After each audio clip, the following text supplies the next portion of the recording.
সারা দেশের সাথে সাথে সুন্দরবনে শুরু হয়েছে বাঘশুমারি। সুন্দরবনে বাঘের সংখ্যা কত তা জানতে সুন্দরবনে 1400 ক্যামেরা বসানো হচ্ছে, যে ক্যামেরা গভীর জঙ্গলে 45 দিন ধরে থাকবে। আর এই ক্যামেরা অত্যাধুনিক ইনফ্রারেড প্রযুক্তির মাধ্যমে বিভিন্ন পশু পাখির বন্যপ্রাণের ছবি তুলবে তারা। আর এই ক্যামেরা তুলে নিয়ে আসা হবে গভীর জঙ্গল থেকে 45 দিনের মাথায়, যা আগে 30 দিনের মাথায় তুলে নিয়ে আসা হতো। একদিকে সুন্দরবন টাইগার রিজার্ভ, অপরদিকে দক্ষিণ 24 পরগনা ডিভিশন পক্ষ থেকে এই বাঘশুমারির কাজ শুরু করেছে।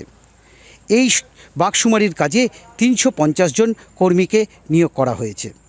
সুন্দরবনের আধিকারিকরা মনে করছেন বিগত বছরের থেকে এবছরের বাঘের সংখ্যা বাড়তে পারে, কারণ প্রায়শই যে হারে বাঘের দেখা পাওয়া যাচ্ছে তাতে বাঘের সংখ্যা বাড়তে চলেছে সুন্দরবনে, এমনটাই তারা আশাবাদী।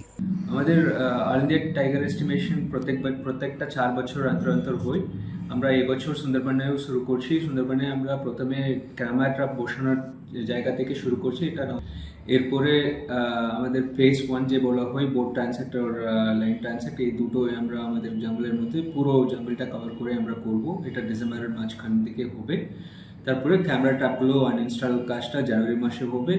আর আমরা ওই ডেটাগুলো কালেক্ট করে ওগুলোকে সাজিয়ে অ্যানালিসিস কাজটা আমরা শুরু করব এপ্রিল মাসের মধ্যে। ওটা WIA-কে পাঠিয়ে দেব। গত বছর নভেম্বর মাসে সুন্দরবন টাইগার রিজার্ভের পক্ষ থেকে বাঘ গণনা করা হয়েছিল, তাতে কিন্তু বাঘের সংখ্যা বৃদ্ধি হয়েছিল।